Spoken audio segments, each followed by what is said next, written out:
Selamat datang di layanan bimbingan konseling SMA Bina Ulumah Kuningan.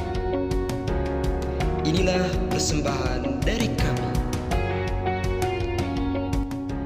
Assalamualaikum warahmatullahi wabarakatuh. Perkenalkan, nama saya Ujang Abdul Basir, mahasiswa PPG dalam jabatan kategori 2 Universitas PGRI Adibuana Surabaya. Kali ini saya akan mempraktekkan konseling individual dengan teknik dispute kognitif untuk memecahkan fanatisme agama.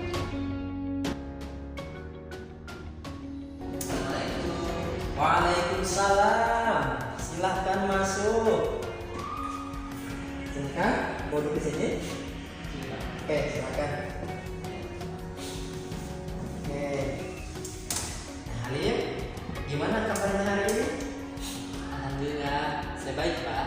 Alhamdulillah. Oh iya, gimana hasil pertandingan sepak bolanya yang minggu lalu itu loh? Ya, itu saja sih Pak. Sepak bola itu hanya sekedar hobi saya. Baik, nah Halim, ini ada keperluan sama Bapak? Atau bagaimana? Tiba-tiba datang ke sini? Kemarin kita udah bikin janji nih Pak, ingin mengutarakan masalah yang saya hadapi saat ini. Kemarin? Oh, waktu sholat duhur? Iya. Oh, iya. Baik, nah Halim, kalau misalkan seperti itu, Halim harus mengisi daftar hadir dulu. Ya. Ini daftar hadir bahwa sebagai administrasi saya. Tanda tangan sudah? Sudah. Baik, Bapak coba infokan dulu ke SIM BK ya, alamat, telepon. Oke, udah selesai. Halim, baik. Nah, sebelum kita mulai kegiatan konseling ini, alangkah lebih baiknya kita berdoa terlebih dahulu. Al-Fatihah. Baiklah Halim, sebelum kita memulai konseling, Bapak hanya memiliki waktu 50 menit. Kira-kira ini cukup gak untuk mengutarakan semuanya apa yang dirasakan oleh Nahan? 50 menit itu menurut saya sudah mulai cukup Pak. Alhamdulillah.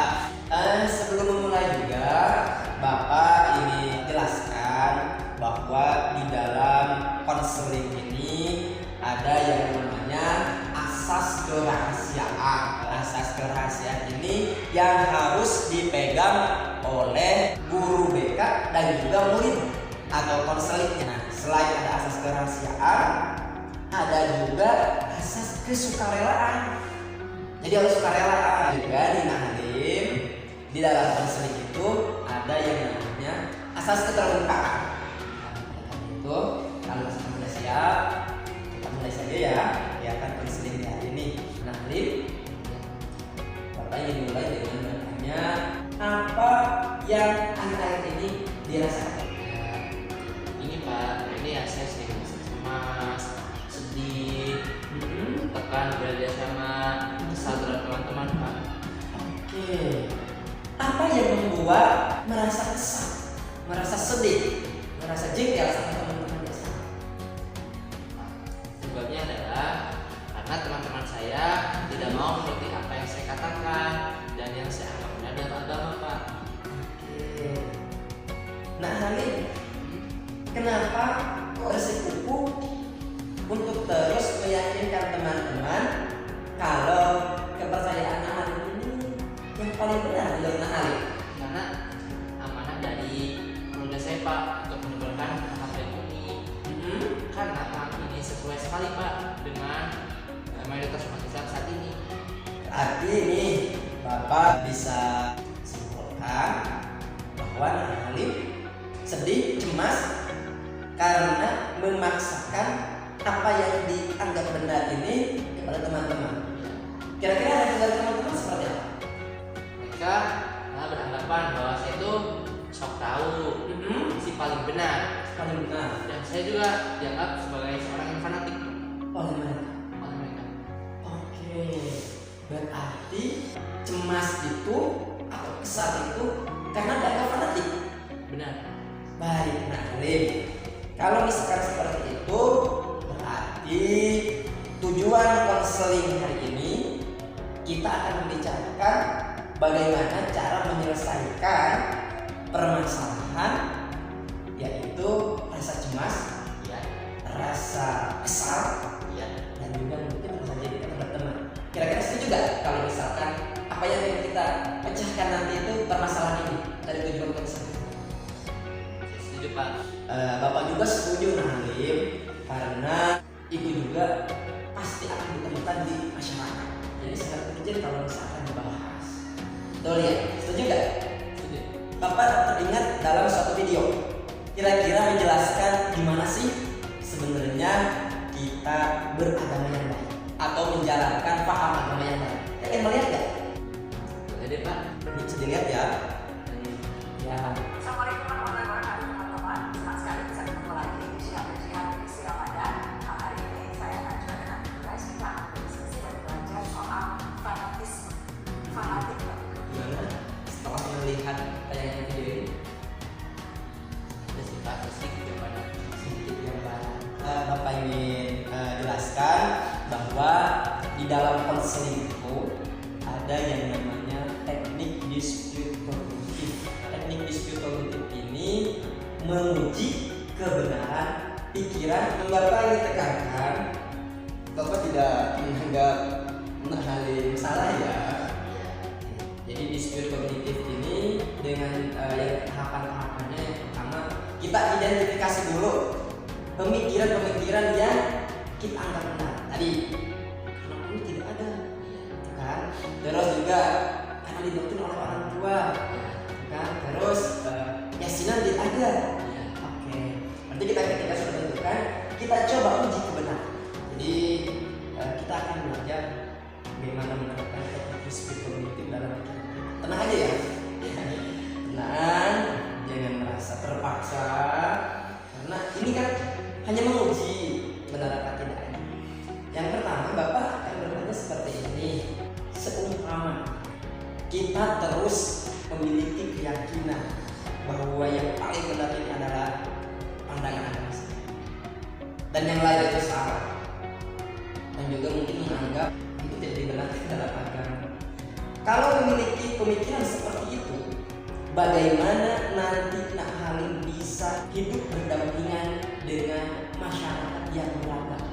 Ada yang berbeda ininya, budayanya, kelompok Islamnya, dan juga mungkin berbeda agama.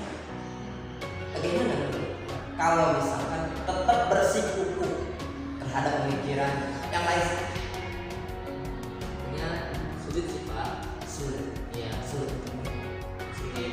Nah, saya itu tidak bisa loh Pak kalau bertoleransi dalam agama tidak bisa.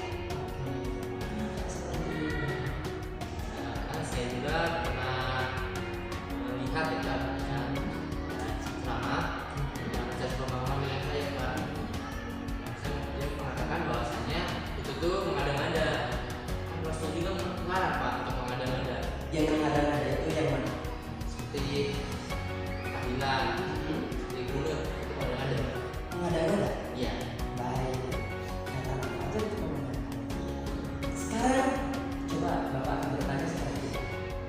Nak Fajar ini pasti akan hidup tidak hanya di SMA saja atau di asrama ini saja.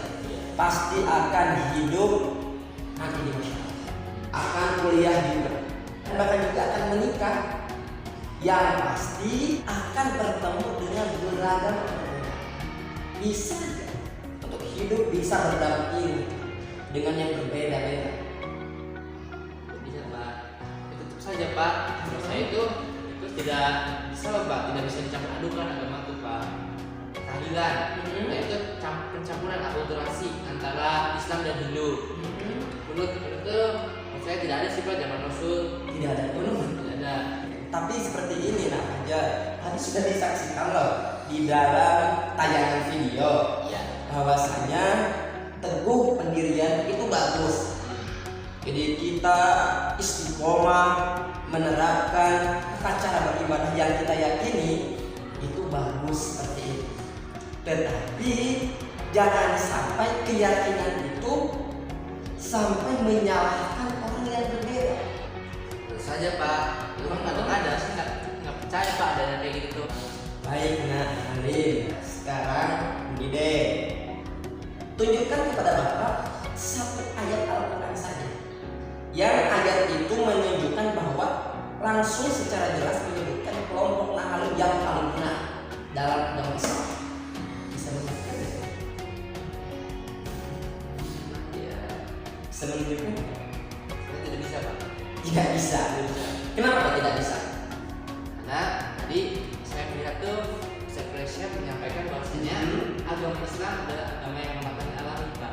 Betul. Rahmatullahi. Terus Perbedaan itu adalah rahmat menurut beliau. ini berarti tidak bisa menunjukkan dong.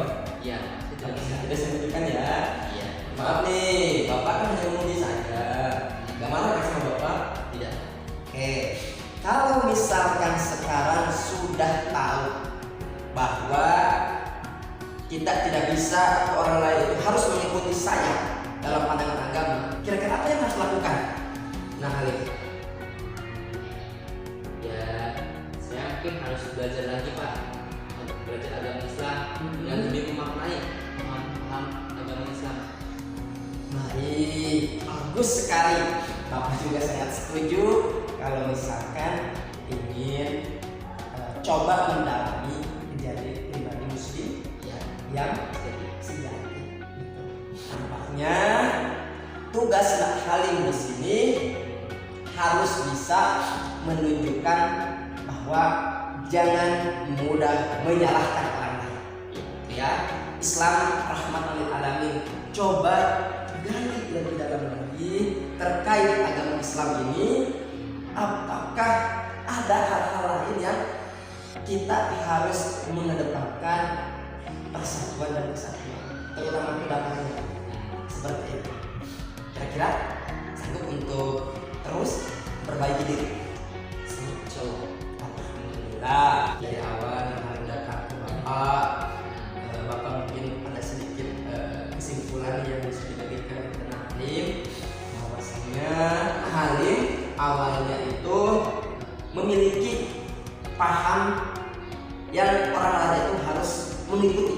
ya, Dan bahkan orang lain ketika disuruh mengikuti pandangan Halim dianggap fanatik ya, sehingga memunculkan kesal, cemas, dan juga jengkel terhadap temannya.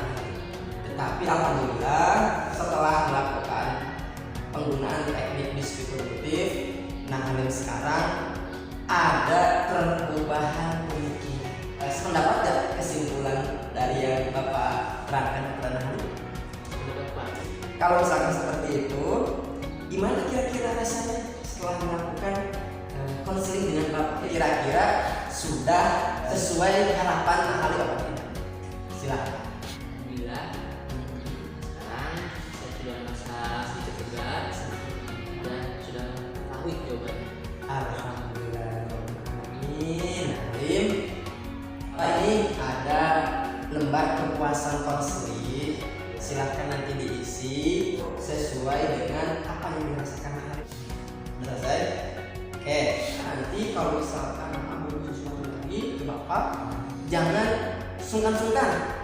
Pokoknya datang aja ke Bapak, tanyakan lagi kalau misalkan ada yang kurang dipahami juga. Seperti itu ya. Terus Halim, ada juga lembar kerja konseling yang harus dilaksanakan.